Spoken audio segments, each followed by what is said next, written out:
right in front of my front step, thinking of a plan, looking like back again, or throwing hand, kicking a can, thinking of a prank to pull some bacon, cook some devastating, so on my shoes, winking t-shirt. Sunday morning, day 5. All is well over in the vegan world. I would say the biggest issues I'm having with the challenge so far are, one, filming it. It's obviously tricky. I'm not used to the daily vlog thing. I don't know how these vloggers fucking do it. They're crazy. It's insane to film every day. It's fun. It is very fun, but it's challenging. And number 2 is just not having like fresh fruit to snack on. It was tough because it was winter, so I couldn't really afford cheap fruit. It's something you just, when it's the winter, you're gonna pay more for fruit. It's just a fact. So my $50 budget, I got some sweetness in there, which is keeping me good, but other than that, I'm struggling, but it's all right. I'm still cruising along. Great recipes. I actually just got finished watching the McGregor fight.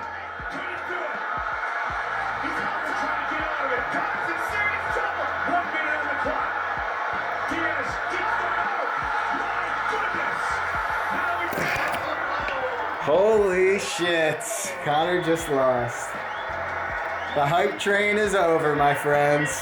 It was sad to see him lose, but it's always a great lesson in attachment. Because I know when I was a kid, it was so tough. You would get so attached to like these sports teams, get so into it, big highs, but also extremely low lows. They would lose and you would be depressed. We're moving on, it's all good because I have delicious recipes for you guys. We're starting off with breakfast. And this morning for breakfast, I repurposed the garbanzo bean chickpea pancake that I made yesterday. I basically took some cabbage, I sliced that up, sliced up a little onion, just caramelized that in some oil. Oh, and by the way, if you haven't noticed already, I'm not counting oil as an ingredient. I thought that was known, but just to let you guys know. Oil does not count. Everyone's got oil lying around. Then I took those out of the pan and I got some of that chickpea batter just nice and crispy in there. Once that was going on the one side, I piled on the cabbage and the onions and just really pressed it in so it became one with the pancake. Once the bottom was super crispy, I flipped it over and just cooked it for a few more minutes. And I ate that as a breakfast. It was completely savory, no sweetness at all. Super filling. I can't get enough of those chickpea pancakes. They really just give you some good energy in the morning. Great way to start the day. And for lunch slash dinner, it's kind of like a late lunch, a vegan mac and cheese. And the first time I had this vegan mac and cheese, it blew my goddamn mind. If you look up vegan mac and cheese on the internet, you'll find a million recipes. A lot of them are similar. They all revolve around using vegetables, create the base, and then using this stuff, nutritional yeast right here, that gives you the intense cheesy flavor. This stuff is really delicious. I never really used it before vegan mac and cheese, but it's a very unique flavor that tastes kind of like cheese. Problem is, I couldn't afford this thing. I have it, of course, but it's not part of the challenge. So that goes back in the cabinet, but it was all right. The mac and cheese without that still tasted awesome. It tastes like extremely cheesy, like I had a sharp cheddar in there, but to me, it still tasted like mac and cheese. So to start this recipe off, I cut up onion, carrot, potato, and garlic. I got some water boiling in a pan and I just threw all of that goodness in there and let that boil until all of the vegetables are super soft, especially the carrot and potato. The onions, they get soft pretty quick. In the meantime, I cut up some zucchini and I cut up a little bit of radish. Now this is pretty interesting because a lot of this recipe is vegetables. You see, I'm cutting up vegetables, but I'm using them for something else. So I'm making a sauce out of the potatoes, carrots, and onions. The zucchini and the radish, I'm actually gonna use those as like filling, as toppings, or ingredients that go with the mac and cheese. So I got a pan hot with some oil and I fried those off.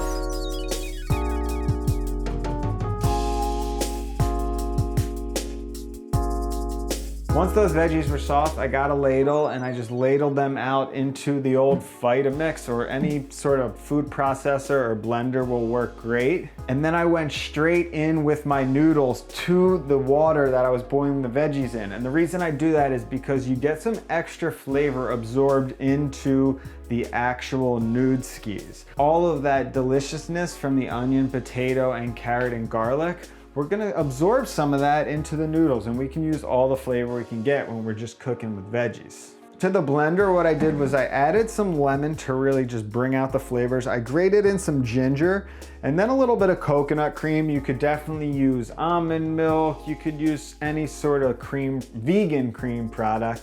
That will work great just to really give it some base, some of that delicious creaminess. I added some salt and pepper. This stuff definitely needs a decent amount of salt. Whenever you're working with potatoes, it's gonna require a decent amount of salt to really bring out those flavors, but that is up to you, of course. Just salt it until you really feel the flavors, you taste the goodness. I also gave it a squirt of some of that ramen stock from the other day. Remember that? Day 2, I think? I squirted that in there because it needed some liquid, and instead of adding water that has no flavor, just give it some of that goodness.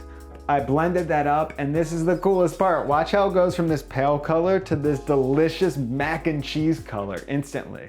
The carrots pulverize in there and it just tints the whole thing that nice cheesy color.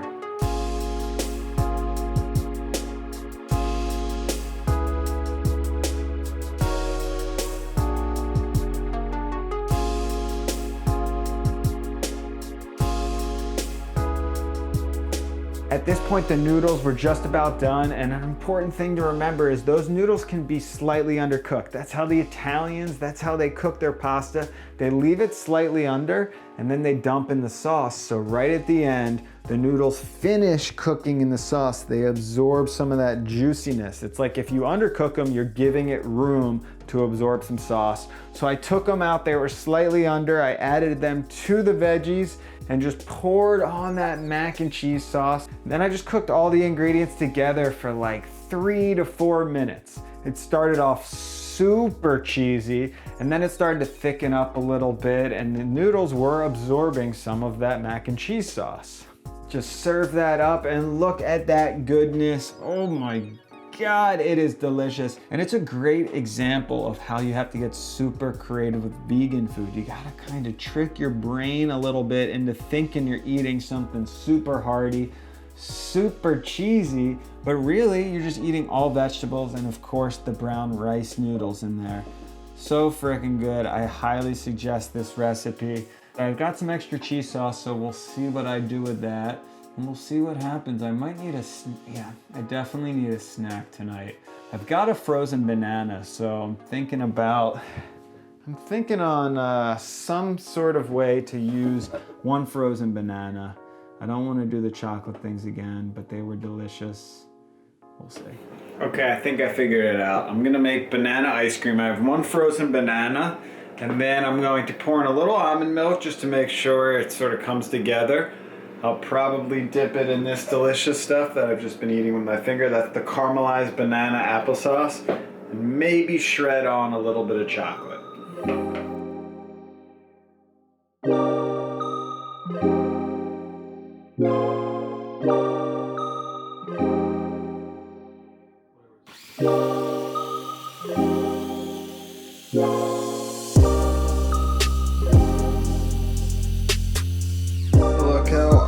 This is, oh my God, creamy heaven right there.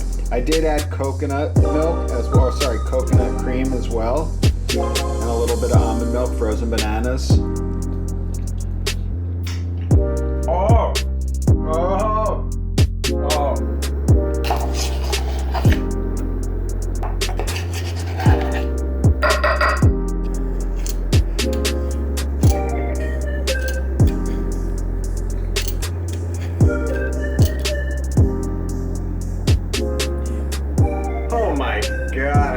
Begin to tell you how delicious this stuff is. I've made the regular banana ice cream before with just frozen bananas, but just adding the coconut cream and a little bit of almond milk, unbelievable. So freaking tasty. You gotta try this. Put it in the freezer too, if you want a little harder. Comes out of the blender, soft serve style. So good. But that is a wrap for day 5. I'll see you guys tomorrow for day 6. Got some fun things planned.